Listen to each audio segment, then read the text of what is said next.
he always says money's only as good as the good you can do with it. And I've come across wealthy people, and more so the second category, who are the most humble human beings I've ever met in my life. Yeah. And they're the most giving. I mean, I can't tell you, like you said, God has blessed me with so much. I feel like it's my responsibility to give back.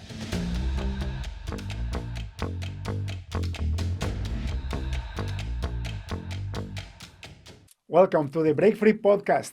I am your host and humble servant, David Mancilla. Today we have with us my good friend, Dave. How are you, Dave? Great to see you, Dave. I'm doing well. Your last name is Zumpano, right? Yeah, Zumpano, yep. Beautiful. Brother, where do you live and what do you do for a living? So I live in what would be categorized as Central New York. When you say to someone you're from New York, they automatically think you're from New York City. I'm from Central New York. So if you take the whole state right in the middle, near Syracuse area, and I'm a lawyer by trade. I always say I'm an entrepreneur that happened to become a lawyer. I'm fortunate enough that I was a CPA as well. My journey started when I was young and growing up in an entrepreneurial family. I'm the youngest of 10 children. And so, being the little runt, watching all the stuff going on around me while growing up in an entrepreneurial family gave me a different outlook on life. And so when I came into the practice of law, obviously I came at it from an entrepreneurial perspective. But I'm a lawyer. I have a successful estate planning, elder law, and asset protection practice. It's so successful that 20 some odd years ago, I created a national legal organization that trains lawyers on the model and how we became successful. That company's called Lawyers with Purpose. And now we've extended that now into the digital universe by bringing the whole practice of law into technology. And so digitizing the practice of law is my latest endeavor as an entrepreneur, but again, with the lawyer background. So this is to my audience. Now you know why Dave is here. This is fantastic. Yeah. My sister is a lawyer. She's been a lawyer for over 30 years. And she's one of the good ones. There is a stigma around law and lawyers, a bad reputation that shouldn't be there. But when I meet people like you, brother, when you're changing everything for the good of mankind, this is the type of souls that I want in this podcast. Because what you're doing is beautiful. Thank you. I will say, and we'll get into this, the journey's not always easy, right? If it were, everyone would do it. But the law is a different area. They're what we call the laggards, right? So when you think of technology, you think back to music, right? Music was the first thing when we digitized music on the iPod. That was the first sign, but lawyers still have not digitized themselves. And so we're already nearing 20 years, maybe a little more. And the lawyers, meaning I, my partner, Guy Riemann, who unfortunately couldn't be here today, but he's a great guy for you to get on separately. He's got an amazing story and history himself. And we have taken on this challenge of digitizing the practice of law. So it's kind of a unique thing. Lawyers are great. They are a different breed of people, though. There's no question. Beautiful. All right. This is going to be interesting. Let's go back in time. Let's take the time travel tunnel back when you were a teenager. What was in your mind on your last year of high school? I got to tell you, let me go back. I grew up in a family business, and let me tell you what that means. It means when people grow up, they grow up in all kinds of backgrounds. Some people have single parent homes, some people have dual parent homes, some parents fought, some parents gave a lot of love. I can't fix and correct all the stuff that was wrong in my life or anyone else's life. But if you look and focus on the good things around you, and attach to those things, many great things happen. So by the time I hit high school, I had grown up in this family business. And what's interesting about it was my mother was the CEO. Now, this is an interesting concept, right? Because we're talking back, in the mid 60s when she took over her father's business, but she had been working with her father since the 1930s. And my mother always told the story that there was a point in time when my grandfather was running the business and he had a key salesperson that got sick and my grandfather was sick. So he sent my mother out to do some of the work. And people called him and said, don't you ever send a woman Wow. my place again to do a man's job. Now, this is the 1930s and 40s. Now, that woman in 1965 took over the family business with my father. She was the CEO. He was head of sales. And in 25 years, increased that company 37-fold. Now, why I say that?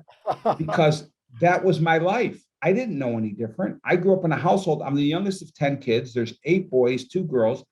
Every day you went to school, you got out of school, and you went to work at the business.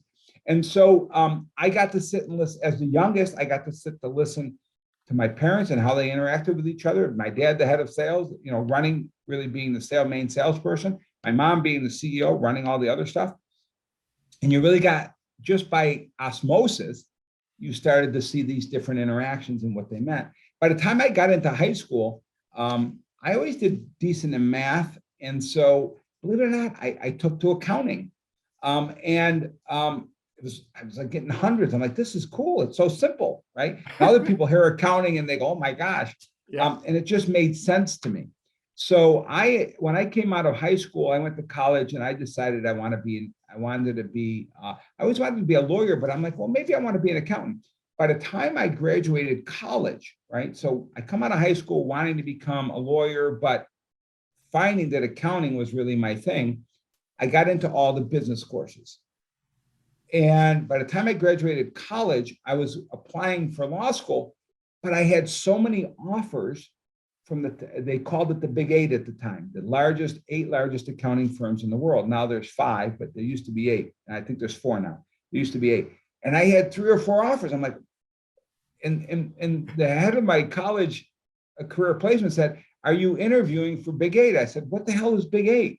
They're like, well, it's the 8 largest accounting firms. They come and interview the top 10% of students. I go, well, I'm not top 10%. They should go, yes, you are.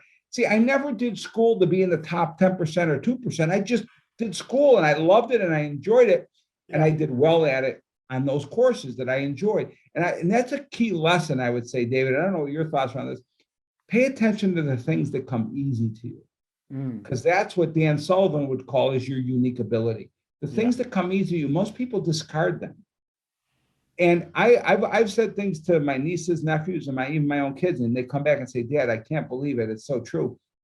I always say, do what you love and then find a way to make money at it, right? Because if it comes easy to you and it's naturally, and you do well at it and it's easy to you, that's a sign that that's your natural, my dad would say, your natural God-given talent, right? And so when you use these God-given talents and you don't fight them, that's what I did. So I kind of followed the accounting thing. I'm like, well, maybe I'll go do this accounting thing. So I went to work for one of the big 8 accounting firms and I got my CPA, but the draw was there to go back to law school. So, and the reason I went to law school is as I got my accounting degree and I was still working in the family business, I had worked up the ranks because my parents believed you started at the bottom. You didn't get a special pass because you were the owner's kid.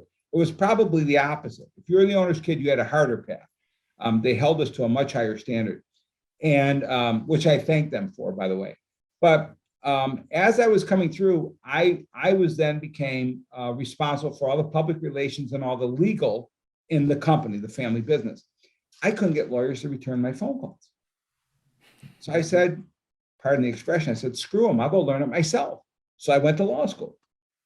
And when I came out of law school, that's when things really started ramping up. So yeah, that's my early story, I guess. Now, so you touch a great point.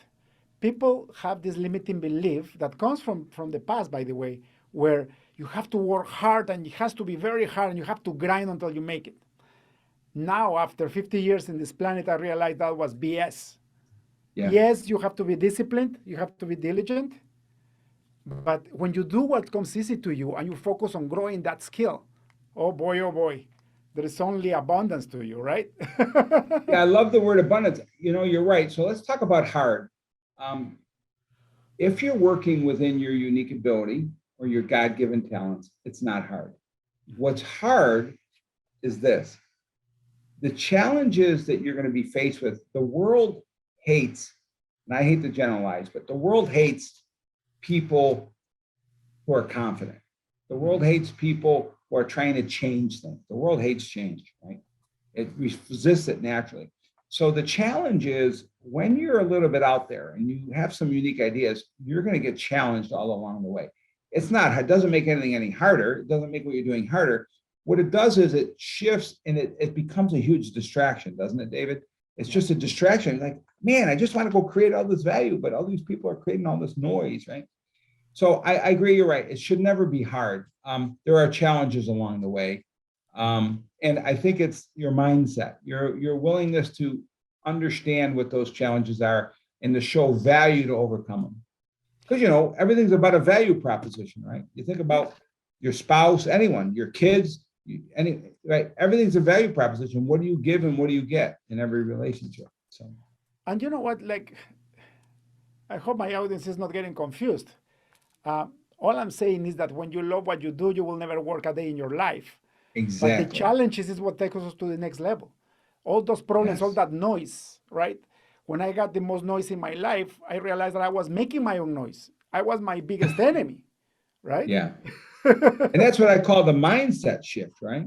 Right. The mindset shift, and you used the word abundance, right? What's the opposite of abundance? Scarcity, right? So what I was taught early in my professional career was the scarcity mentality says, for me to win, you have to lose. Yeah, I was there for a long time. Yeah, the scarcity mentality says there's only so much available. So if I get a little more, you get a little less. And I'm going to tell you something. As someone who's on the other side of all that nonsense, it's so the opposite. There is so much opportunity in the world today, more than ever in the history of time, that one of my major competitors in the marketplace, I went to and I gave them, now not for free, but I offered to license them my key product that they didn't have. And they looked at me and said, why are you doing this? I said, let me tell you why I'm doing this. Because you guys do things better than me and I do things better than you. Why do we have to fight? Let's just take your great things and my great things and offer them to everybody so everybody can become great. And it's been a 10-year, 15-year relationship. And as I grow new products, they take them on. They like, Dave, every new thing you do, we want. I'm like, cool. And again, people say, why would you give that to your competitor? Let me tell you why. And this is another key thing. And David, I love your opinion on this. Once you get to the other side, there's something you remember, you realize. As I look back over my life, I've been blessed. I mean, I've been so blessed on so many levels. My family, health, financially, I've been blessed. But here's what I'm going to tell you. I can tell you in my entire life, looking back, any endeavor I ever got into was never, ever, not once, ever for the money. And I think that's a key distinction.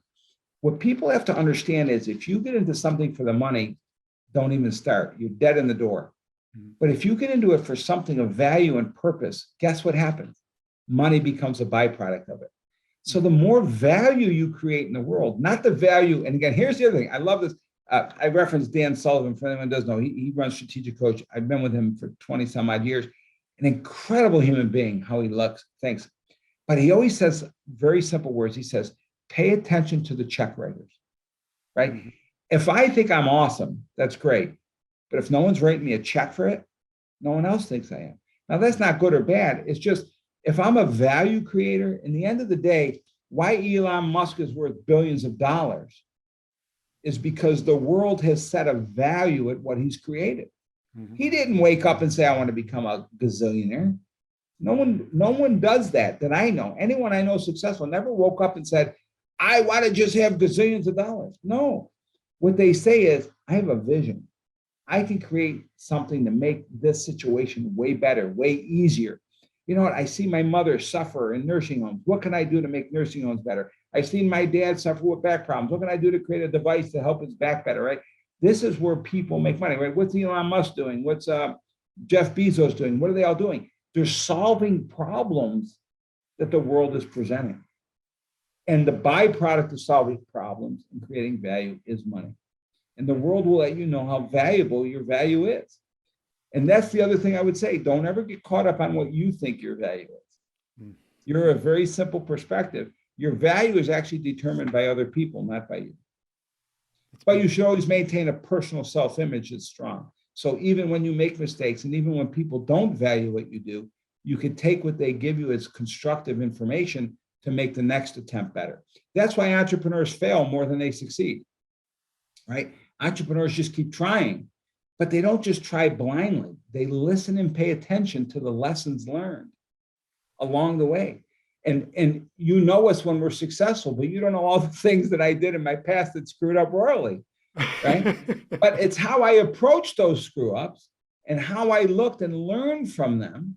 That's why you ever see an entrepreneur, they never, ever begrudge a failure.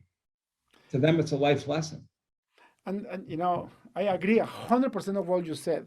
What happened to me, for example, is when I realized that I could bless more companies, not just the one company that I was working at with computer science, and when I had this desire to have freedom of time, I opened my own business. But I was so scared that, you know, at the beginning it was so hard. I had no clients, and I had to build a reputation competing against 2,000 companies that were doing what I wanted to do for 15 years ago, right? Like with reputation.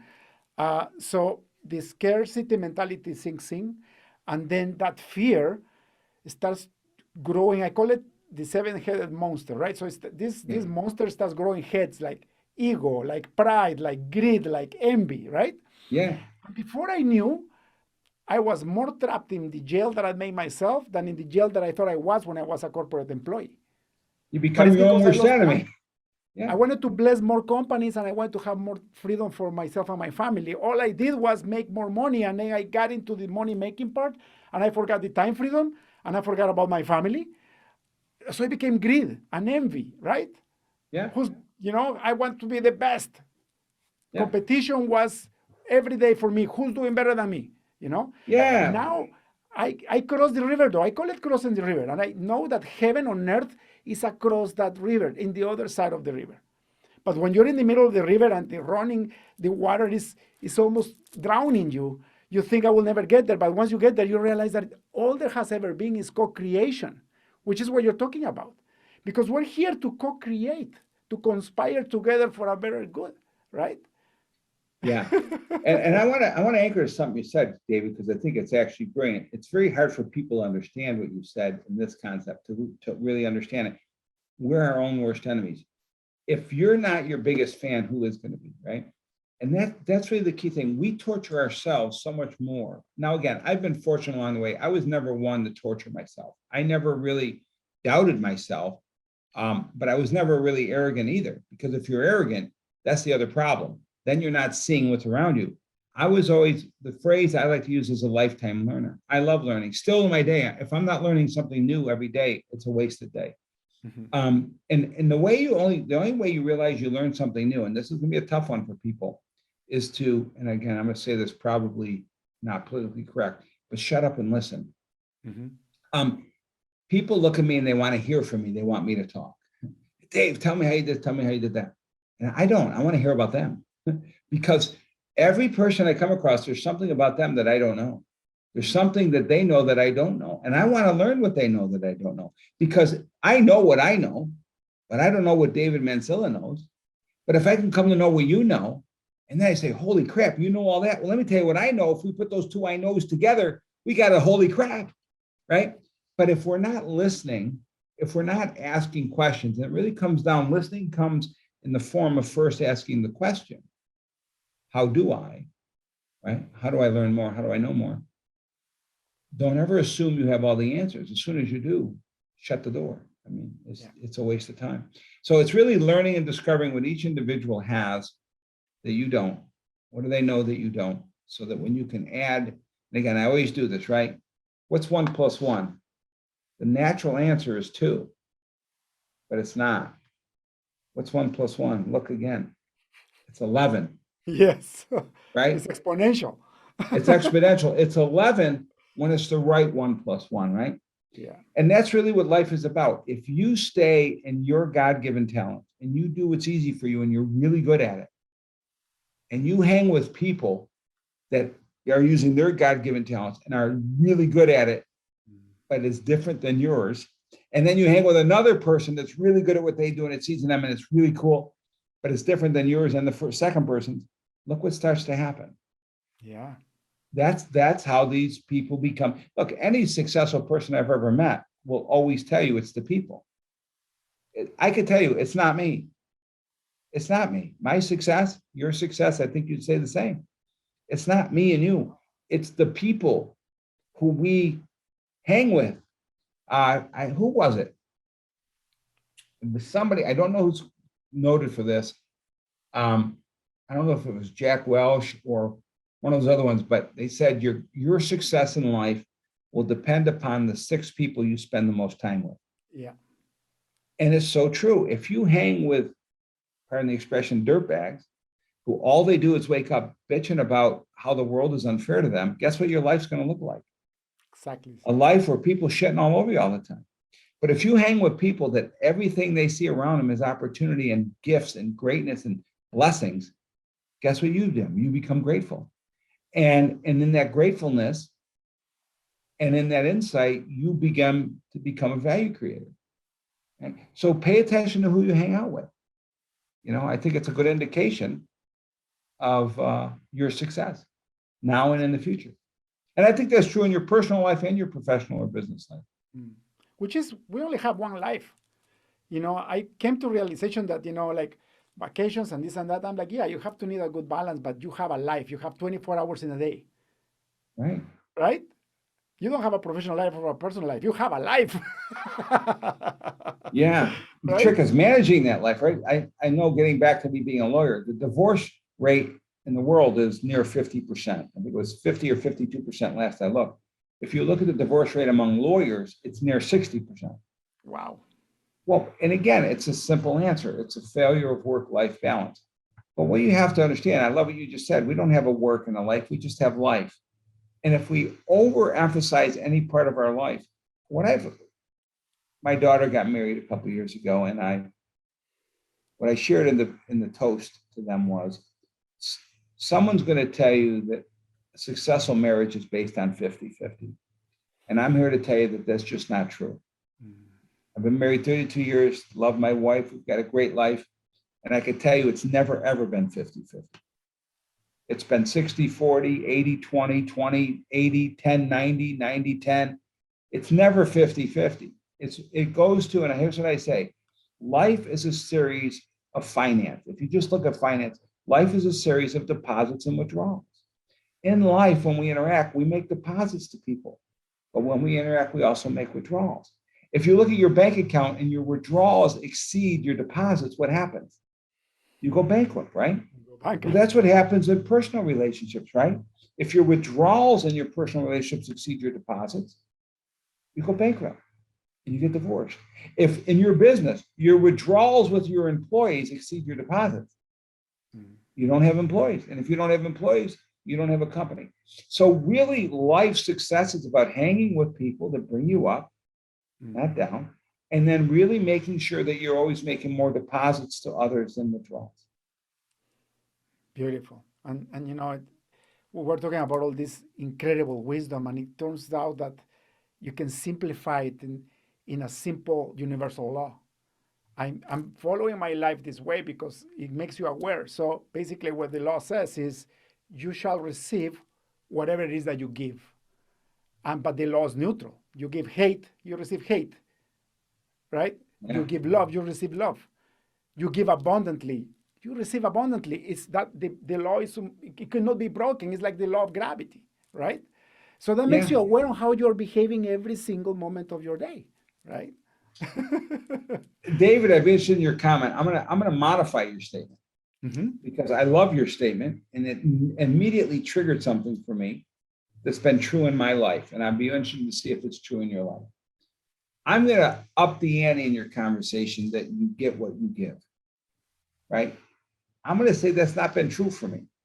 I get back a multiple of what I give. I don't know what it is. Yes. I swear, someone asked me for something little. Sure. Sometimes people ask me for something bigger. Okay. I just give. You give from your heart, right? But I'm telling you, in every time in life that I can go back where I gave, and sometimes even when you gave of stuff you really didn't have, where it was really a challenge to give, I am telling you, there's never been a time I can recall in my entire life that I didn't give back not what I gave, but a multiple of what I gave. And it's just, and I don't know what it is. It's just been true for me. Has that been true for you? Yeah, 100%. But I always leave that aside because it almost sounds like impossible It's to not believe, possible. Yeah. right? But it's true, right? It's so true. I was at a conference in Mexico about a month ago, and I came with that mentality because I've been awakened in the last 2 years. I think actually COVID helped me so much look at life. I was already in the right path, but now I'm like, my God. So like you say, I just went to this conference to see what I could give Yeah. instead of what I could get. And if you look at before, all my life, I was to this conference. What can I learn or what can I get? Can I get a new client? Always me, me, me, me. When you turn that into you, I'm still getting blessed. Like it's been a month ago. You don't know the amount of businesses that I'm getting from this conference, but forget about the business, the human relationships, the new friends that I have in my life. It's Yeah. incredible. 10 to 1, like you said.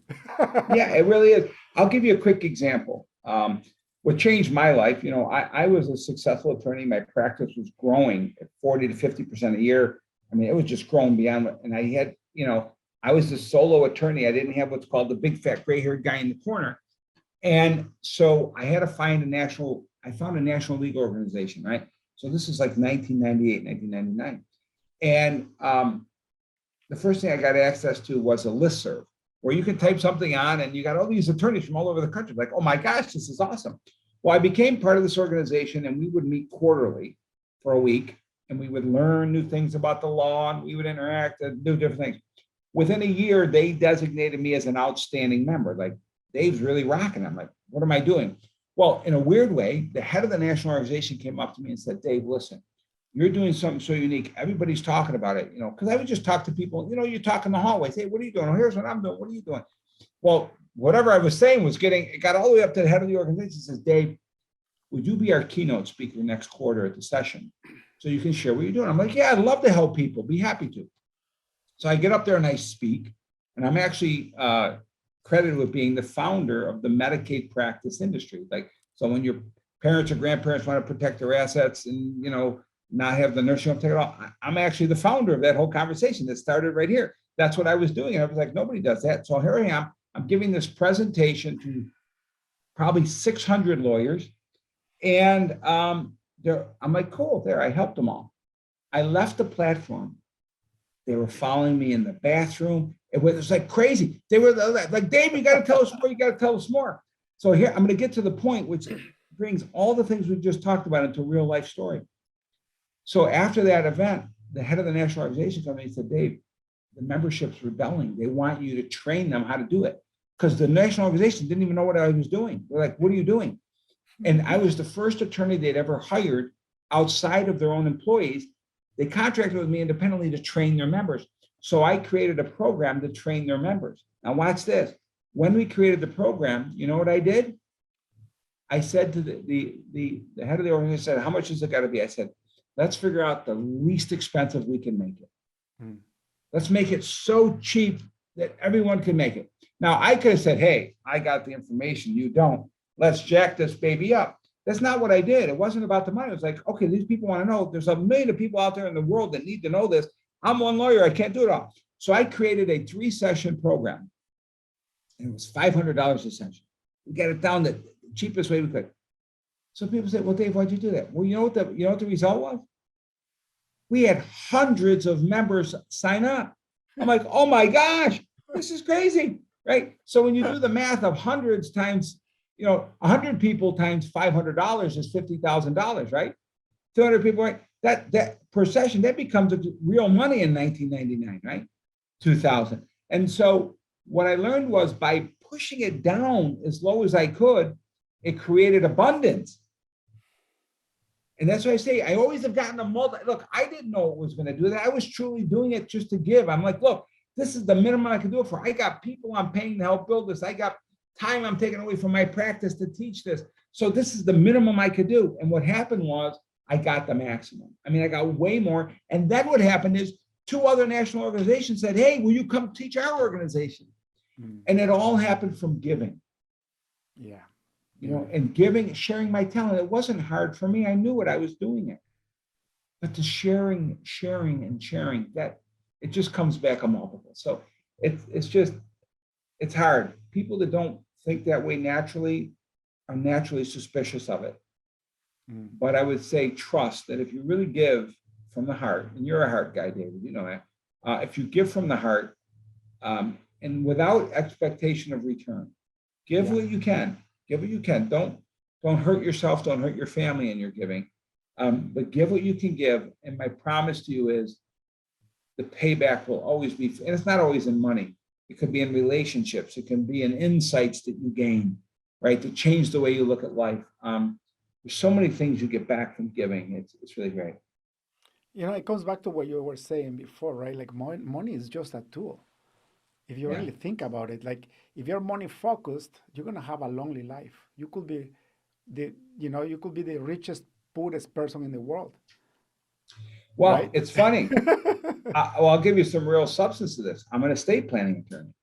So for the last 30 years, I've helped people plan their estates. And I've also watched a lot of people die, right? Because what's estate planning about? Well, when I die, I want to protect my family. I could tell you in all my years, over 10,000 clients, I've never had a client say to me when they're near that end, boy, I wish I had a few more bucks.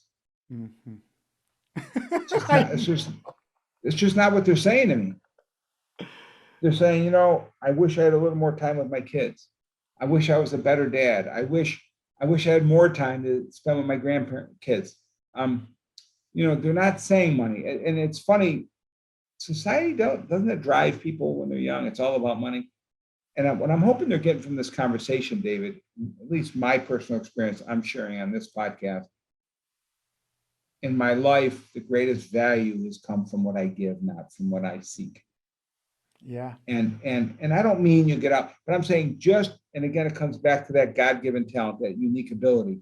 When you know what you do well, just share it. Share your insights. People will naturally gravitate to you and recognize that gift that you have, and they'll seek out help. And then, yes, you'll be paid for your fair share along the way, and then continue to create value, and it just expands exponentially. Yeah, and it's for the audience, not to be confused, not to pursue money, right? In fact, I'm at a stage in my life where I have to maximize my potential, because the more I generate, the more I can give. But it's for the right reasons, right? God gave me a potential. You could have all this pot of money, but you're no fun by yourself. And I got to tell you, you know, my father taught me something young. I thought, you know, it didn't make sense. He says money's only as good as the good you can do with it. And, you know, here's what I would say. Yes, for people that can't feed themselves, I understand the need for money, and I don't begrudge that. But there's different type of people I've come around, and I've come across real wealthy people, and more so the second category, who are the most humble human beings I've ever met in my life. Yeah. And they're the most giving. I mean, I can't tell you, like you said, God has blessed me with so much. I feel like it's my responsibility to give back. And I mean, even financially, but even of my time, of my talent, and of my treasure. And treasure is an important part. But I will say this, David, and again, I'm sure it's like for you too. I don't just give my money away. I don't waste it. I've worked hard for it. But what I like to do is I like to teach people the principles that I learned in developing wealth to use even in giving. So a lot of times what I'll do is I'll go to a not-for-profit, like, how much do you want? Well, can you give us $100,000 for this project? I say, I'll tell you what I'm going to do. I'll match donations up to $100,000 that you get from other people, but only for donations of $5,000 or more. Now, why do I do that? Because I don't want them just sitting there with their hand out. I want them to have skin in the game. And to know, you know what, if I go out and get 20 people to give $5,000, I'm going to double that money, because this guy's going to double it up. So what am I doing? I'm creating talent. And now they have to change their game. Now they're going, okay, how are we going to get $100,000 raised that we can get this guy to match? Right? It's just, I'm not doing it to be mean. I'm doing it. So now they got $200,000. So if they go out and do a little bit of work to get 100, they just doubled it. Right? So the difference is, what are we doing? How are we spreading our knowledge, our learning? You know, this podcast, right? What a great gift do you give the world by having this podcast? Who sits around and talks about this stuff that you and I are talking about? When, you know, they think of the Wolf of Wall Street, right? They want to learn about, let's get the money. It's all about the money and the women. look, for a guy who's married 32 years, let me tell you, you're way better off with a wife with 32 years than all the women in the world. That's all you need is the one. They're perfect just the way they are. Yes. But again, if we take more than we give, if we make more withdrawals than we make deposits, guess what? Life gets unhappy pretty quickly. And then we get self-absorbed in it, and then it brings our whole thing down. What are we seeing in life? Who are we hanging with? Yeah. What are we giving? Yeah. And again, it all comes down, I don't want to lose this, it all comes down to your natural talents, the things you do easily and well. Pay attention to those and do everything in those areas. Hang with everyone in the world that's in those areas that can bring you up in those areas. Trust me, you'll naturally gravitate up. Me joining that National League organization, I didn't change. I just did it in a different audience. And other people in the audience said, that guy. And then the head goes, hey, you're that guy I need. Well, I didn't know any of that. I was just me. I just was being me, passionate about what I was doing. And it was easy. It wasn't hard. But I was giving. And that's the thing. So my message is not about giving away everything. It's about understanding your value, understanding your gifts, using those gifts for the greater good. And you will be so wealthy, financially and not financially. You'll be wealthy in spirit. You'll be wealthy in knowledge and in wisdom. It's a funny thing, isn't that the right word? The word that I find as I'm getting older is the word wisdom. I'm really playing, I love that word wisdom. It means something different to me as I grow older. And I know younger people want to be wise, right? And we say most of them are wise guys, right? But that word wisdom becomes relevant. Wisdom comes from life's experiences. Beautiful. You know, I was told a couple of weeks ago that goes so well with what you're saying.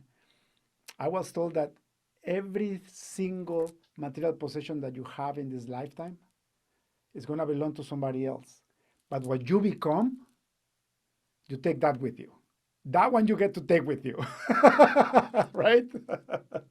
You know, it triggers another story. I had a young associate in my office, and I was trying to teach him basic entrepreneurial ways. And he was stuck in, well, why would I do that? You benefit. And I said, listen, I benefit because I built the system and the structure to support you, and I pay you a paycheck. And that's your security blanket that you want. But at some point in time, if you play your cards right, that's going to shift. He goes, well, what do you mean? I said, well, at some point in time, your value becomes greater to me than what I'm paying you.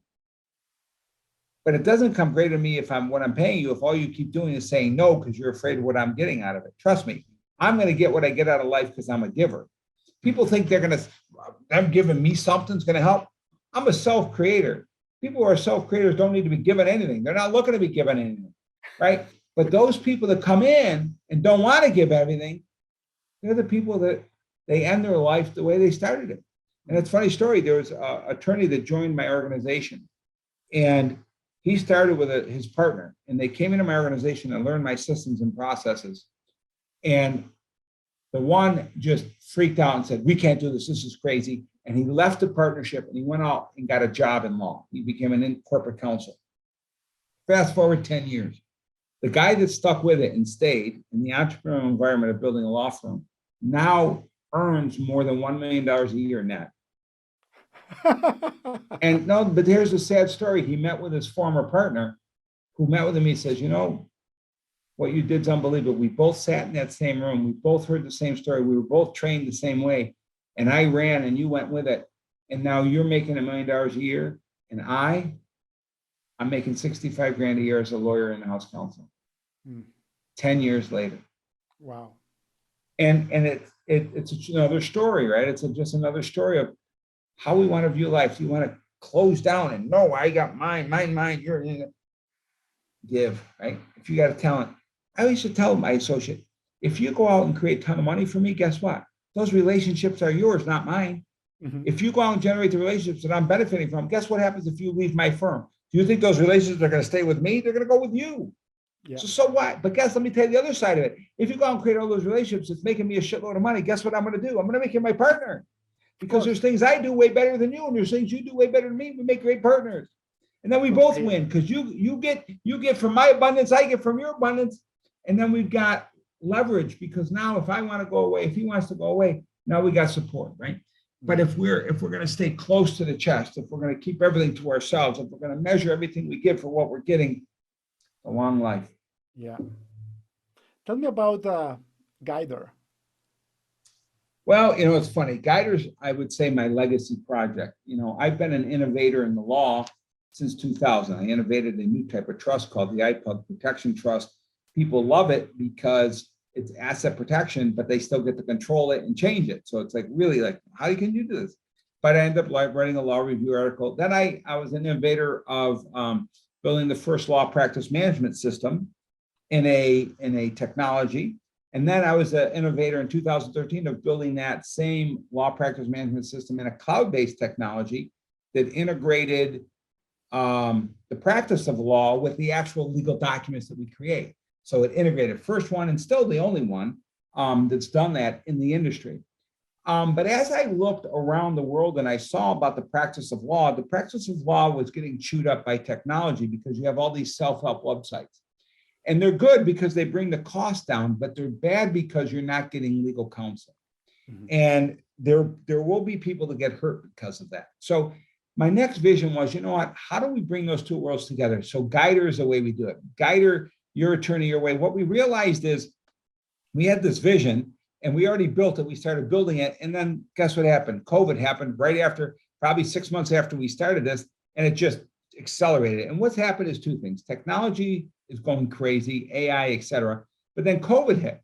And what happened was, look, Scott Blanford, a gentleman who was in the financial services technology, in the financial services industry, he was a chief technology officer. He said something I thought just absolutely said this perfectly. He said, today, people don't want to talk to you until they want to talk to you. So when you think about it, you, me, everyone listening to this podcast, nobody calls a lawyer. Nobody calls a car dealership anymore. Nobody calls anything. They go on their phone, they Google it, they research the hell out of stuff, and then they decide who they want to talk to. Well, the lawyers still aren't out of the 1990s yet. The legal industry are laggards. And so Guidr is my legacy project, which is going exceptionally well. Where what I've said is we need to get lawyers into the 21st century. And how we're going to do that is we're going to digitize the practice of law. And when you think about digitizing the practice of law, it means how do we make it so people can have access to lawyers? So for example, we've wrote this book, The Digitization of Law, How to Transform Technology Disruptions into Abounding Opportunities. Guy Raymond is my partner. He's out in the UK. I'm here in New York. And together, I'm in the legal industry. He's a tech guy. He sold his technical company to what you now know as Disney Plus. Again, really successful entrepreneur. Again, it's someone that was going to be here today, but I think he'll get on another podcast with you. And what we saw was we can do this for lawyers. And what we've done is we built a whole new digital platform that only lawyers can access. It's a lawyer app platform. But what it does is it makes lawyers accessible to the consumers or their clients in three ways. The traditional way where you call them up, you go into their office. The new way since COVID, which is the virtual way, you can do it through emails and Zooms, but it also adds the third level of the digital way where you can do it 24/7, 365, because we've taken the lawyer's knowledge and put it into a platform and a process. So the most simple example is if you go to these self-help platforms and do your own will, healthcare proxy, power of attorney, that is not a lawyer. It's not a legal document. You can now do the same thing in my law firm. If you Googled my website, you can click on the Guidr button, and there's many lawyers that have Guidr now, and we're building out the platform where now consumers can choose how they work with their lawyer. That's why it's your attorney, your way. So if you want to do it yourself, 10 o'clock at night, push the button. You're going to get all your documents. We'll show you how to sign them yourself, but it is being done through a law office. So we're making certain checks, we're reviewing things. You are getting a lawyer's review. But then you can also say, you know what, I want a little more than self-help. I want you to help me on a couple things. So you can do some things virtually with us, or you can actually come into our office. But it's a whole digital platform that manages that whole relationship between the attorney and the client. So that's what it is. It's about bringing the legal profession into the new millennium. And we're having a lot of fun with it. It's been very successful. It's still, it's live, it's active. People can use it now, guidr.legal, Guidr.legal. And explore it. It's kind of cool. We're having a lot of fun with it. Beautiful. And I know this is what your industry needed, because like you said, they're 20 years behind. Oh yeah. Right? Yeah. And go ahead. Lawyers go kicking and screaming. No one likes change, and no one likes change less than lawyers. But they're accepting it with open arms because we've done all our due diligence with meeting all the ethical requirements and things of that nature. So we've gotten over the hump with lawyers. Now it's just getting it out to the public so they know it's there. The beautiful part is it's your local lawyer. It's not some website up in the cloud. It's your local lawyer that you get to use advanced technology with now that lets you decide how you work with them. And you know what people don't have in mind, especially like the 45 to 60 years old professionals, is that the 20 and the 30-year-olds are growing fast, and they are not going to have the traditional methods anymore. The world is changing exponentially every single day. So what you're doing is fantastic. Congratulations. Yeah, and like I said, people don't want to talk to you until they want to talk to you. So it's nice is now they can go to my website, they can click on Guidr, they can do everything they would have done with me if they came into the office, and then decide if they want to come in and talk to me, then they come in and talk to me. If they don't, do it there without me. If you, I mean, again, we're in the background doing things digitally, and we'll even have you come in and do it the traditional way if you want. So it's really about, making relevance to the world. The world is changing at a record pace. There's lots of statistics that show we will change more in the next 10 years than we have in the last 50. Now, when you think about the change in the last 50 years ago, the microwave was introduced, right? So when you start to think about that how far we've come in 50 years, that's going to be exceeded in the next 10 years. We're going to more than double that in the next 10 years. It's incomprehensible. Beautiful. And you're paving the way, brother. Thank you so much. Well, thank you, David.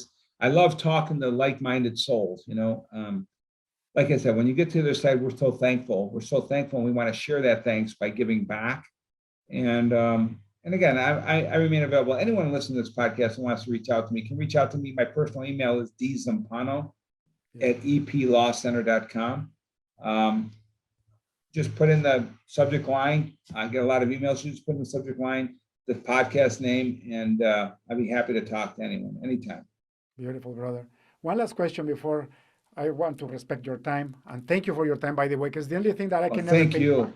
You gave me an hour. I can never pay you back. So thank you. I feel the opposite. I feel like you've given me so much. Thank you. Think about this. If you had access to a billboard on the busiest highway on earth, what would you write in it? It's funny. A single word. Believe. Believe. Believe. I think it's a very powerful word because it has a spiritual connotation that I think is, most successful people I know have a very strong spiritual. I do. But believe in yourself. Believe that the world is a good place. Believe all the things that the world doesn't want you to believe. That's how I say believe. Yeah.